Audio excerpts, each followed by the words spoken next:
Marito po ang Panginoon to save us from all of our sins, upang tayo ay iligtas sa ating mga kasalanan. Do we think na sa Diyos madali sa Kanya na magkatawang tao at iligtas tayo sa ating mga kasalanan?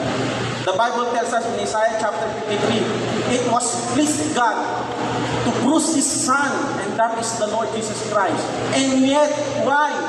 Christ came, born of a virgin, walang kasalanan, kahit isa. Sabi ng Bible, kahit guile, or kahit walang kwenta, or kahit pambobola, hindi natagpuan sa bibig ng ating Panginoon.